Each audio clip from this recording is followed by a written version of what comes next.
जो horizontal line होती है इसे बोलते हैं आप लोग एक्स एक्सिस, इसे बोलते हैं अपन लोग फर्स्ट क्वाड्रेंट, इसे बोलते हैं अपन लोग सेकंड क्वाड्रेंट, इसे बोलते हैं मेरे लाल अपन लोग थर्ड क्वाड्रेंट, इसे बोलते हैं बच्चों फोर्थ क्वाड्रेंट। हेलो एवरीवन, स्वागत है बच्चों आप सभी लोगों का एनसीईआरटी सॉल्यूशन में। आज हम लोग बात करेंगे हमारे चैप्टर नंबर 1 यानी कि कोऑर्डिनेट ज्योमेट्री, जिसको आप लोग यूज ऑफ कोऑर्डिनेट के नाम से भी जान रहे हैं इस किताब के अंदर। लेकिन इस वीडियो के अंदर हम लोग क्या करने वाले हैं, वैसे तो आप लोगों ने थंबनेल में पढ़ लिया होगा, लेकिन हर वीडियो में मैं क्या क्या करवाने वाला हूं ये आप लोगों को बता देता हूं। सबसे पहले बता दूं कि इस वीडियो के अंदर हम लोग बेसिक ऑफ दिस चैप्टर, मतलब इस चैप्टर के जितने भी बेसिक आप लोगों को जरूरत पड़ेगी इस चैप्टर में, सबसे पहले उन सबको पढ़ेंगे, सबको समझेंगे। उसके बाद मैं आप लोगों को करवाऊंगा 1.1। अब 1.1 डायरेक्ट इसलिए करवाऊंगा क्योंकि 1.1 से पहले कोई थिंक एंड रिफ्लेक्ट या कोई एग्जाम्पल नहीं है। और इसके साथ बता दूं, जब मैं अगली वाली एक्सरसाइज करवाऊंगा तो उससे पहले जितने भी एग्जाम्पल हुआ करेंगे, थिंक एंड रिफ्लेक्ट हुआ करेगा, वो सब भी करवाया करूंगा। तो चलिए अपन लोग शुरू करते हैं 1.1। और हाँ, अगर आप लोगों को इसकी पीडीएफ चाहिए हो तो हम लोगों ने आप लोगों के लिए आधार बैच बिल्कुल फ्री ऑफ कॉस्ट लेकर के आए हुए हैं हमारी ऐप के ऊपर, जिसका लिंक आप लोगों को हमारे डिस्क्रिप्शन बॉक्स में मिल जाएगा। और उसके लिए आप लोगों को क्या करना है, लिंक उठाइए, ऐप को डाउनलोड करिए, ऐप को डाउनलोड करने के बाद खुद का रजिस्ट्रेशन करिए, उसमें बिल्कुल फ्री है। उसके बाद आप लोगों को जाना है क्लास 9th वाले सेक्शन पर, और वहां पर फ्री कोर्स पर जाकर के आप लोग आधार बैच को वहां पर कंप्लीटली सब्सक्राइब कर सकते हैं, बिल्कुल फ्री है। वहां से आप लोगों को इसकी वीडियो और इसकी पीडीएफ सब कुछ मिल जाएगा, साथ ही में और भी बहुत सारी चीजें मिल जाएंगी। तो चलिए शुरू करते हैं 1.1। तो चलिए सबसे पहले आप लोगों से बात कर लेते हैं कौन कौन से बेसिक हैं, क्या क्या बेसिक आप लोगों को समझने हैं यहाँ पर, क्या क्या बेसिक आप लोगों को करने हैं यहाँ पर। सबसे पहली चीज तो यह है कि जो हॉरिजॉन्टल लाइन होती है इसे बोलते हैं आप लोग एक्स एक्सिस, और जो वर्टिकल लाइन होती है इसे बोलते हैं आप लोग क्या, वाई एक्सिस। ठीक है, अच्छा ये क्या हो जाता है आप लोगों का, ये हो जाता है आप लोगों को, इसका नाम होता है ओरिजिन, और यहां पर क्या होता है, वाई एक्स और वाई दोनों के दोनों ही 0 0 होते हैं। ठीक है, अच्छा एक्स एक्सिस के ऊपर वाई की वैल्यू हमेशा क्या होती है, 0, मतलब कि अगर आप यहां पर देखेंगे तो वाई की वैल्यू 0 रहेगी, यहां पर वाई की वैल्यू 0 रहेगी। अगर आप वाई एक्सिस पर जाते हैं तो एक्स कोऑर्डिनेट की जो वैल्यू रहती है वो हमेशा 0 रहती है, इस बात के बारे में हमेशा ध्यान रखना। ठीक है, एक्स एक्सिस के ऊपर ये रहा एक्स एक्सिस, वाई की वैल्यू हमेशा यहाँ पे 0 आएगी, और वाई एक्सिस के ऊपर हमेशा एक्स की वैल्यू 0 आती है। ठीक है, अब यहाँ पर थोड़ी सी बात और बताना चाहूंगा आप सभी लोगों को मैं। जैसे मान लीजिए यहाँ पर आप लोगों के पास ये वाला मैंने एक स्ट्रक्चर बना दिया, रेक्टेंगल बना दिया, ये एक पॉइंट है 2 2, ये पॉइंट है 6 2, ये पॉइंट है 2 4, ये पॉइंट है 6 4। अब अगर मैं आपसे बोलूं यहां से लेके आप यहां तक चले तो कितना चले, देखिए y का कोऑर्डिनेट बिल्कुल भी चेंज नहीं हुआ है, इसका मतलब y में कोई मूवमेंट नहीं है, सिर्फ x एक्सिस में मूवमेंट है। तो आप 2 से लेकर के 6 तक गए हैं, तो 2 से लेकर के 6 तक चलने के लिए कितना यूनिट चले होगे, 3 4 5 और 6, यानी कि 4 यूनिट चले होगे आप लोग। ठीक है, इसको निकालने का एक तरीका भी होता है, आप लोग अगर मूवमेंट इन एक्स एक्सिस देखना चाहते हैं, मैं यहां पे लिख देता हूं मूवमेंट इन एक्स एक्सिस। अगर एक्स एक्सिस के अंदर आप लोगों को मूवमेंट देखनी है तो आप लोग यहां पर क्या बोल सकते हैं, 6 - 2 कर दीजिए, या फिर ये कह दीजिए x2 माइनस में x1। ठीक है, तो फिर भी कितना आ जाएगा, 4 यूनिट। बात समझ में आ गई आप लोगों को। ये बात आप लोगों के इस चैप्टर में अभी जो क्वेश्चन में करवाने वाला हूं, जो एग्जाम्पल में करवाने वाला हूं, वहां पर बहुत काम आएगा ये। जैसे अब यहां से यहां पर चले मेरे लाल, ठीक है, तो देखना जरा, यहां से यहां पर चले, देखो एक्स एक्सिस चेंज नहीं हुआ, क्या चेंज हुआ, वाई वाला कोऑर्डिनेट चेंज हो गया। तो वाई में कितना डिस्टेंस हो जाएगा सर, मतलब अगर मैं पूछूं मूवमेंट इन वाई एक्सिस कैसे पता चलेगा, वैसे ही y2 माइनस में y1 बच्चों, तो यानी कितना आ जाएगा, 4 माइनस में 2, यानी कितना आ जाएगा 2। बात आई समझ में। सर आपने हमें क्या क्या बताया, मुझे दोबारा से बताना। देखो जी, जो हॉरिजॉन्टल लाइन होती है उसे एक्स एक्सिस कहते हैं, जो वर्टिकल लाइन होती है उसको वाई एक्सिस बोल देते हैं। जब एक्स देखना जरा यहाँ पर, जब वाई में कोई चेंज नहीं आया इसका मतलब एक्स में कोई चेंज आया होगा, यानी कि एक्स एक्सिस में चले होंगे। जब यहां पर देखो एक्स में कोई चेंज नहीं आया तो इसका मतलब आप वाई में चले होंगे, ये वाली बात मैंने बताई। देखिए ओरिजिन के राइट साइड पर x हमेशा पॉजिटिव रहता है, लेफ्ट साइड पर हमेशा x नेगेटिव रहता है। y एक्सिस जो रहता है वो ओरिजिन के ऊपर पॉजिटिव होता है, नीचे नेगेटिव होता है। यहां पर फर्स्ट क्वाड्रेंट इसे बोलते हैं अपन लोग फर्स्ट क्वाड्रेंट, इसे बोलते हैं अपन लोग सेकंड क्वाड्रेंट, इसे बोलते हैं मेरे लाल अपन लोग थर्ड क्वाड्रेंट, इसे बोलते हैं बच्चों फोर्थ क्वाड्रेंट। पहले वाले क्वाड्रेंट में आपका x भी पॉजिटिव होता है, y भी पॉजिटिव होता है। दूसरे वाले क्वाड्रेंट में आपका x नेगेटिव होता है, y पॉजिटिव होता है। तीसरे वाले क्वाड्रेंट में आपका x भी नेगेटिव होता है, y भी नेगेटिव होता है। चौथे वाले क्वाड्रेंट में आपका x पॉजिटिव होता है और y क्या हो जाता है आप लोगों का, y हो जाता है आपका नेगेटिव। बात आई समझ में, नहीं आई? अगर आप लोगों को ये बात समझ में आ गई है तो इसके बाद आप लोगों के पास आता है एक और पॉइंट, और वो पॉइंट होता है मिड पॉइंट। कि अगर आप लोगों को 2 पॉइंट दे रखे हैं तो इसका मिड पॉइंट अगर फॉर्मूला यानी कि इनके बीच वाला अगर ये पॉइंट निकालना हो आप लोगों को, ये क्या हो जाएगा आपका, अगर मिड पॉइंट है तो कैसे निकालेंगे, आप x1 प्लस में x2 डिवाइड बाई 2 करेंगे। y वाला कोऑर्डिनेट कैसे निकालेंगे, y1 प्लस में y2 डिवाइड बाई 2 करेंगे। ठीक है जी, ओके।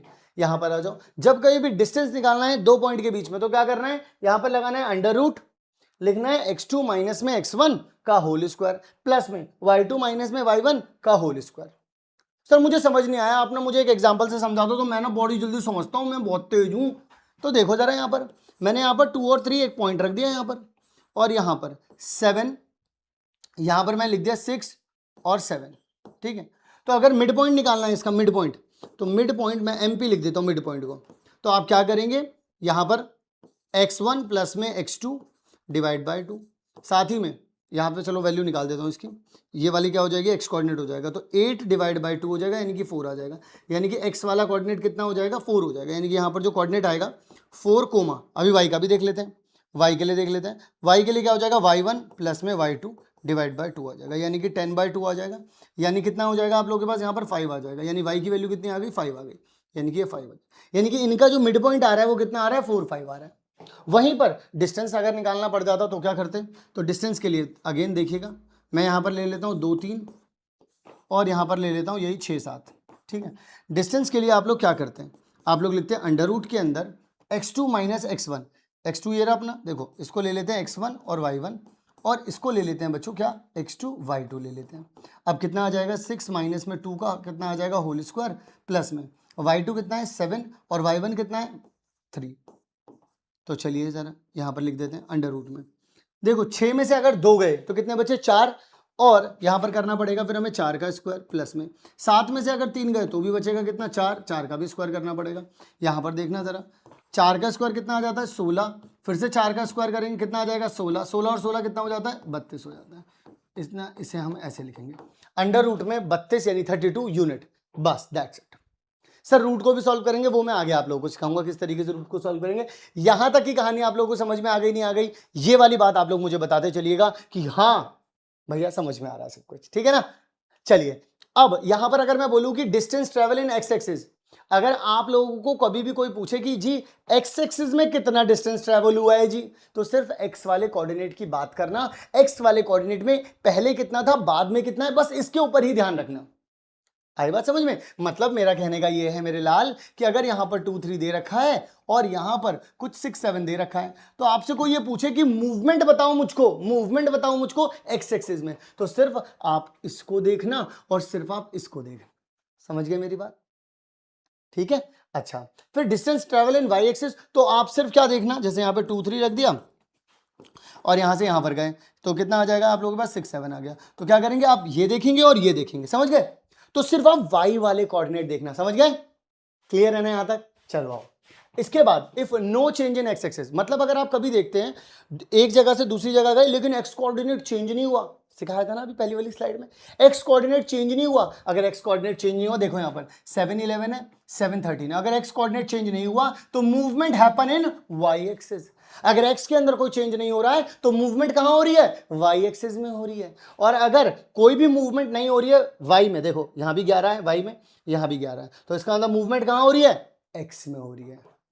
मतलब जो कोऑर्डिनेट चेंज होगा उसके अंदर मूवमेंट हो रही है, जो कोऑर्डिनेट चेंज नहीं होगा उसके अंदर कोई चेंजमेंट नहीं हो रहा है। क्लियर हो गई कहानी। अब अपन लोग आने वाले हैं भाई लोग सवालों पर, तैयार हो तो कस के कमर बांध लो और शुरू करने वाले हैं हम लोग हमारा पहला एग्जाम्पल, एक्सरसाइज सेट 1.1 है। चलिए जरा, तो 1.1 में सबसे पहले वो क्या क्या चीजें कहते हैं, जो कहते हैं पहले अपन लोगों को सवाल को समझना है, ठीक है ना। हमसे कहते हैं कि इस वाले डायग्राम के अंदर आप लोगों को रियान करके एक बच्चा है, ठीक है, विद पॉइंट्स OABC, तो ओ कहां पर है, ओ ये रहा जी, ठीक है जी, यहां पर ना ओ ये रहा, फिर उसके बाद बोलते हैं ए ये रहा, ओ कितना है मेरे लाल आपके पास 0 0 है, ए कितना है मेरे लाल यहां पर देखो जरा, यहां पर 12 0 है, ठीक है। फिर इसके बाद आप लोगों से बोला उन्होंने बी कितना है मेरे लाल, बी है आपके पास 12 10, और फिर सी कितना है मेरे लाल, वो है 0 10।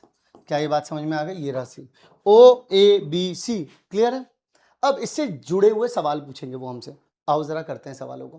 पहला सवाल आप लोगों से उन्होंने पूछ लिया कि D1 और R1 देखिए जरा D1 कहां पर है, यहां पर है। D1 जहां कहीं पर भी लिखा हुआ है, मैं पहले इसका कोऑर्डिनेट बता देता हूं। यहां पर देखिएगा 1 2 3 4 5 6 7 8।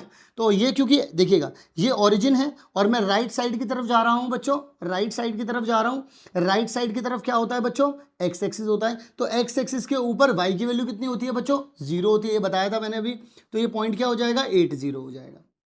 फिर इसके बाद उन्होंने बोला R1, तो R1 ये रहा। R1 देखो 11 के बाद है और 12 से पहले है, तो यानी कि ये वाला पॉइंट कितना रहेगा, 11.5 उन्होंने लिखा हुआ है यहां पर, क्या हो जाएगा 11.5। और क्योंकि ये एक्स एक्सिस है तो ये वाई कोऑर्डिनेट कितना रहेगा, 0 रहेगा। बात समझ में आ रही है बच्चों?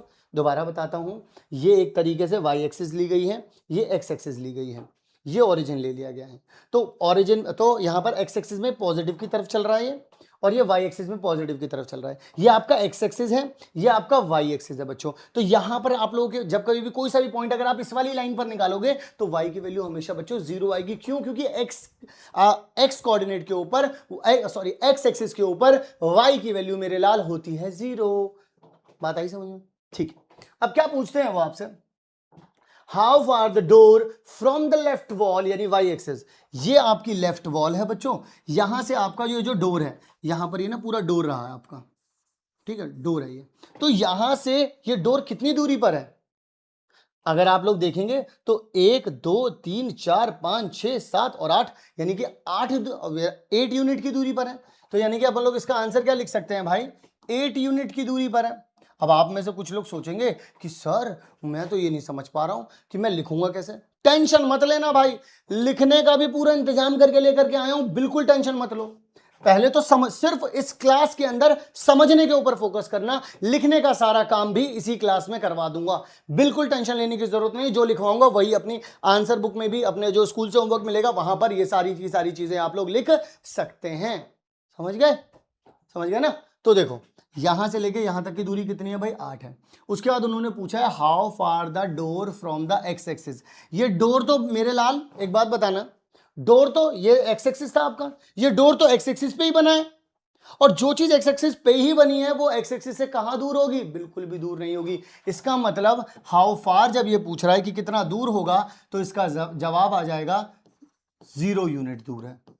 और कोई अगर आपसे पूछेगा वो कितना दूर है एक्स एक्सिस वाई एक्सिस से, तो आप बोलेंगे 8 यूनिट दूर है।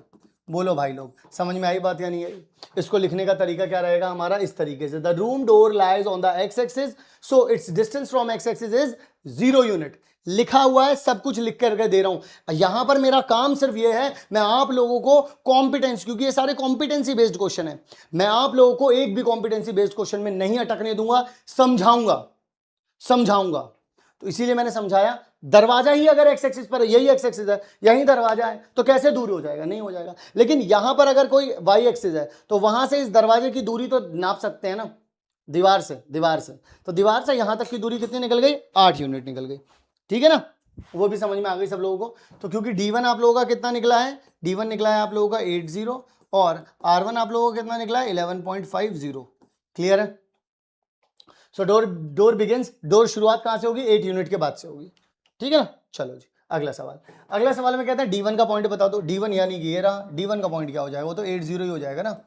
और इवन क्या, मैं तो R1 भी बता देता हूँ, D1 छोड़ो, मैं तो R1 भी बता देता हूँ। R1 कितना है 11.5, वो भी 0 आ जाएगा। क्लियर है? D1 भी बता दिया मैंने, R1 भी बता दिया, पर उन्होंने पूछा सिर्फ D1 था आप लोगों से। क्लियर हो गई कहानी? आओ जरा बच्चों अगले सवाल की तरफ चलते हैं। अगला सवाल आप लोगों से क्या कहता है, वो ये कहते हैं कि R1 इज द पॉइंट, यानी कि R1 ये वाला पॉइंट है, एक एक करके बिल्कुल तुरंत के तुरंत वहीं पर चल करके, ये वाला पॉइंट कितना है 11.5 और 0 है। ठीक है जी। अब वो कहते हैं how wide the door, door wide कितना है। जरा बच्चों मेरी बात सुनना, यहां पर ये डोर इतना बड़ा था, यहां पर D1 है और यहां पर क्या है मेरे लाल, R1 है। D1 कितना है मेरे लाल 80 है, और ये कितना है 11.50 है। समझ गए नहीं समझ गए, बोले समझ गए। देखो जी ये डोर है ना आपका, ये रहा 80, ये रहा 11.5। क्लियर है? अब वो आपसे पूछ रहा है do you think this is comfortable with for the room door if a person in a wheel chair, अगर एक पर्सन जो है वो व्हील चेयर पे आता है तो wants to enter the room, will he or she be able to do so easily. देखते हैं। सबसे पहले तो आप लोगों को इसकी चौड़ाई बतानी पड़ेगी कि दरवाजा एक्चुअल में जब अभी भी आप जब इस वीडियो को देख रहे हैं तो अपने कमरे के दरवाजे की तरफ देखना जरा। जब तुम अपने कमरे के दरवाजे की तरफ देखोगे तो तुम आराम से उसमें से आ रहे हो, जा रहे हो, सब कुछ कर सकते हो। तो वो उसी के बारे में बात कर रहा है। हम लोग यहाँ पर सबसे पहले तो ये पूछेंगे कि ये कितना चौड़ा है। तो चौड़े के लिए देखो, सबसे पहली चीज तो देखो y वाला तो सेम है, यानी y में कोई चेंज ही नहीं आ रहा, यानी y में कोई डिस्टेंस मतलब कोई मूवमेंट ही नहीं है, सिर्फ x में मूवमेंट है। और है भी देख लो, यहाँ से यहाँ तक जा रहा है ना आपका दरवाजा, यहाँ से लेके यहाँ तक जा रहा है आपका दरवाजा। तो कैसे निकालेंगे मूवमेंट? मैंने क्या बोला था, अभी सिखाया था, मूवमेंट इन x एक्सिस मेरे लाल क्या थी?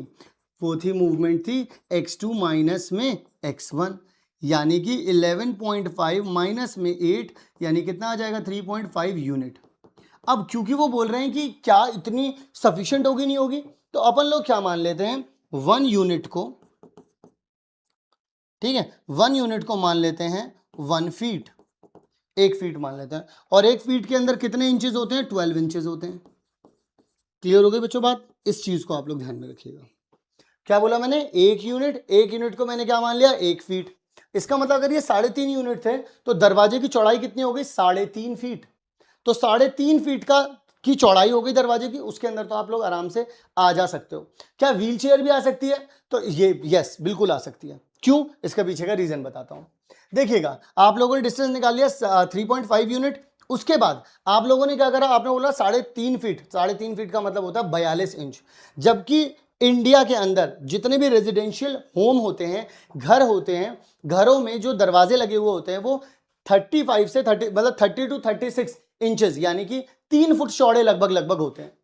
जैसे कि अगर आप अपने घर में भी देखेंगे तो लगभग आपका जो दरवाजा होगा, घर में जो दरवाजा है 3 या 3.5 फुट का ही होता है। 3 फीट तक ही चलता है वैसे तो अगर वो 3 फीट तक चलता है तो ये वाला दरवाजा तो 3.5 फीट का है, तो अच्छा खासा कंफर्टेबल है।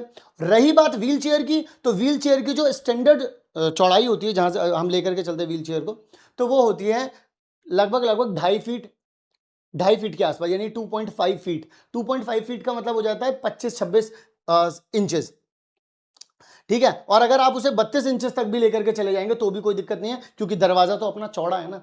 तो यानी कि व्हील चेयर आसानी से आ सकती है, जा सकती है। लिखने के जितने भी पॉइंट्स हैं सारे के सारे यहाँ पर लिख दिए गए हैं। बात समझ में आ गई नहीं? अपन लोग एकदम एक एक चीज को क्लियर करते हुए चलेंगे, बिल्कुल सोचने की जरूरत नहीं है। क्या बोला? दरवाजे की चौड़ाई कितनी है? अगर ये वाला पॉइंट 80 है, ये 11.5 है, 0 है, तो दोनों की दूरी कितनी हो गई? 3.5। तो 3.5 फीट हो गया। 3.5 फीट आराम से कंफर्टेबल होता है, क्योंकि घरों में 3 फीट की चौड़ाई ही होती है दरवाजे की, तो इसका मतलब ये काफी चौड़ा है। यहाँ से व्हील चेयर भी आराम से आ जा सकती है, क्योंकि व्हील चेयर आराम से 2.5 फीट के आसपास की होती है, तो आराम से आप लेकर के जा सकते हैं। यहाँ पर मैंने बाकी सारी चीजें लिख दी, ठीक है। चलिए अगला, अब वो बोलते हैं आपसे कि अगर B1, देखिएगा B1 ये है बच्चों, B1 ये कितना है? 1.5 और 0 है। मैं यहाँ पर लिख देता हूँ इसको ताकि आप लोग थोड़ा सा और अच्छे से देख लो। 1.5 और कितना है? 0 है। और यहाँ पर ये है आपका B2 जो कि कितना है आप लोगों के पास? 4, सॉरी ये y एक्सिस है ना, तो y एक्सिस पे कैसे लिखेंगे? 0 1.5 लिखेंगे। और यहाँ पर कितना लिखेंगे आप लोग? 0.4 लिखेंगे। आप इसको हटा देता हूँ। बताइए जरा, क्लियर हो गई बात? यानी कि ये हो गया आप लोगों के पास मेरे लाल B1, और ये क्या हो गया बच्चों आप लोगों के पास? B2। अब आप लोगों से अगर कोई ये बात बोले, वो ये बोले कि represent the ends of the bathroom door. यहाँ पर क्या है? बाथरूम डोर है। ये क्या है? बाथरूम डोर है।